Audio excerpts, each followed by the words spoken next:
So today I want to talk about how to use Stripe, Zapier, and Airtable to get around a limitation with starting a subscription. So the backstory is that I'm working with a coach right now, and she is using Fillout forms, and she has Stripe integrated with Fillout forms with a payment plan option. And that works really well, right? They can sign up, they can start their subscription, but right now there is no way to add an end date on that subscription. So it will recur monthly forever. So she needs a way to have still a hands-off onboarding experience that allows her to automatically stop that subscription after a few months. And so we've been working together, and I figured out a way to do that, and I wanted to share it with y'all in case this is helpful for some of the things that you might be doing in your business. And so again, she already has these subscriptions started from Fillout forms, so we won't go over that step. But one of the things that we do need to do here, if we look at some of the actions, is we need to cancel a subscription in Stripe. And in order to do that through Zapier, Zapier needs the subscription ID. And so that means we have to somehow get that subscription ID, and it doesn't come across from the payment in Fillout forms. So we need to, before we can cancel the subscription, we need to first actually trigger on the new subscription being created, which we can see right here in Zapier. And so what I've done is I started setting up a Zap that starts with this new subscription. I have a test record here, and I've also started building an Airtable base to kind of show you what this looks like. So let me actually delete this test data here, but I have just two tables, right? I have a clients table where I'm going to store my client and the subscriptions that they have, and then I want to store information about the subscription so that later we can cancel it. And so if I go back to Zapier, I want to send this subscription data to Airtable, right? Because I need to store that ID. That is an essential part of this. And so what I'll do is I'll create a record. I already have my base selected. Let's see here. And this was called subscription tracker.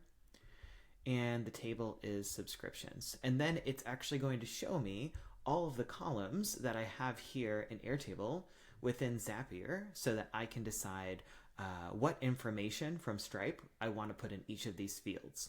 And so if I go to subscription ID, I can find that here.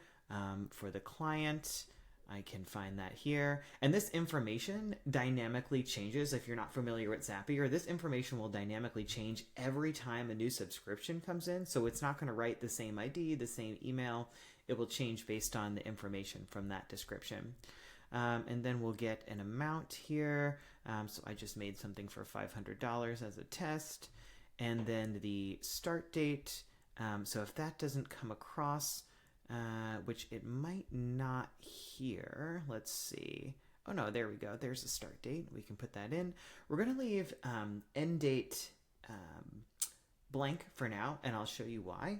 And then we'll just type in the status, right? Every time we want a subscription comes in, we want it to say active. So if we do continue, let's actually test this and see what happens.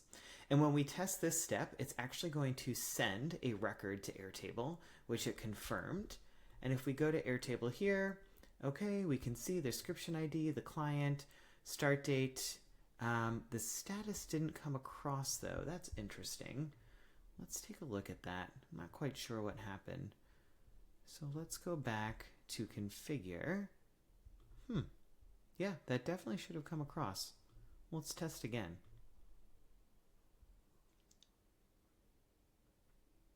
Field status active. Okay. All right. For some reason it came across that time and didn't the other time.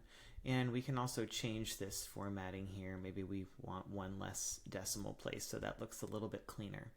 And the great thing about Airtable is that it's a relational database. So when you add a subscription and you're using email address, so long as email address is this first column here, right, your primary field, it automatically associates those subscriptions, which is really nice because if I wanted to, I don't know, look up any other information, so for example, I can look up the subscriptions, maybe amount, right? and that will look up the amount of this subscription right from the subscriptions table. So it's a really cool benefit of using a relational database.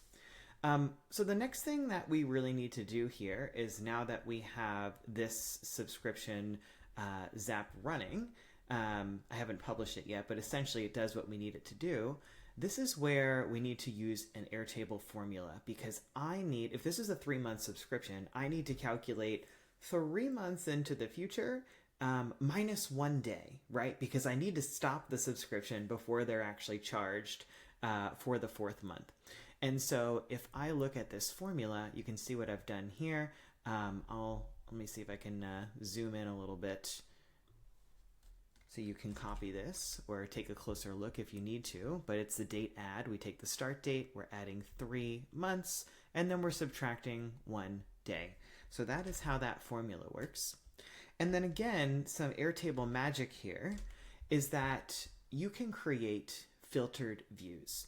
And so what we would want to do is create this view, because this view will trigger another automation that only shows subscriptions that are ending. So the way that we do that is we add a filter here and we say, okay, when the end date is today, which you can see that there are no subscriptions ending today, right? But if we went here and we modified this, let's say, what would this need to be today? July, June, May 23rd, I think is what it would need to be. Oop. Let's just go back a little bit. June, July, May 23rd. Okay, awesome. That puts the end date as today. And then you can see it's in this ending subscriptions, which is helpful because now let's just go back. And what we can do here is we'll create another Zap. And now what we want to do is we still want to trigger on Stripe. Oh, sorry, we want to trigger on Airtable.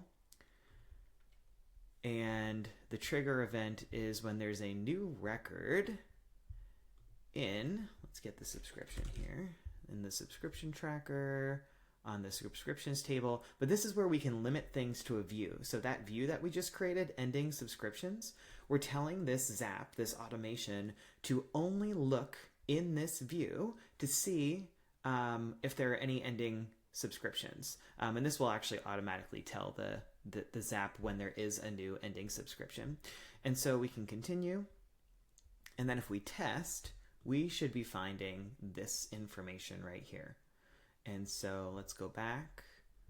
It's looking for the information and it found something. Okay, this is exactly what it was. We have the subscription ID, the amount, all of that. So we can continue with the selected record. And now we have the subscription ID to be able to cancel it. So we'll go to cancel subscription. I will select my account, continue, and it will say, what is the subscription you want to cancel? And here's something that's quite interesting, is that it wants me to pick a subscription that's already in my account, but I don't want to do that. I want to take the subscription that I'm referring to from Airtable. So I will need to actually, let's see, type in here. Oh, there we go. Zapier changed its interface. So instead of static, I can do custom value. And now I can take the subscription ID from Airtable. Oh, that didn't quite work. Let's see. Let's try this again. I'll just select it from down here. There we go.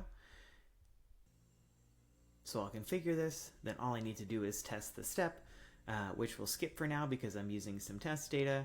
And then from there, what we can do is we can actually then update the Airtable record.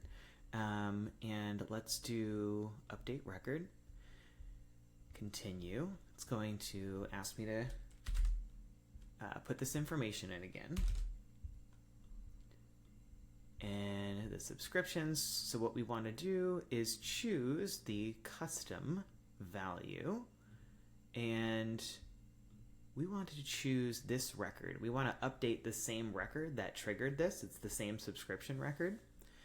And then if we go to status, what I want to do is type in the word canceled, because once something gets canceled, I actually want to be able to see it. So if I do continue, test the step, it's going to look in here and look, it marked it canceled automatically. So I can see that in my overall subscription views. Of course, I can see it in the ending subscriptions. But again, let's just say I wanted to do another lookup field, and this time I wanted to look at the subscription status.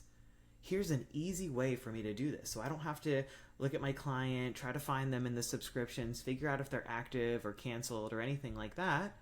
All I need to do is link the subscription and then do these smart lookup fields, and I can instantly see what the status is for my clients who have subscribed to my services. So hopefully that helps. If you have any questions, please leave them in the comments. I love talking through things like this. If there's something that you've been trying to do with automation and you haven't figured out how, or it seems impossible, let me know. I'm happy to look into this for you and see if we can find a clever way forward. All right, take care.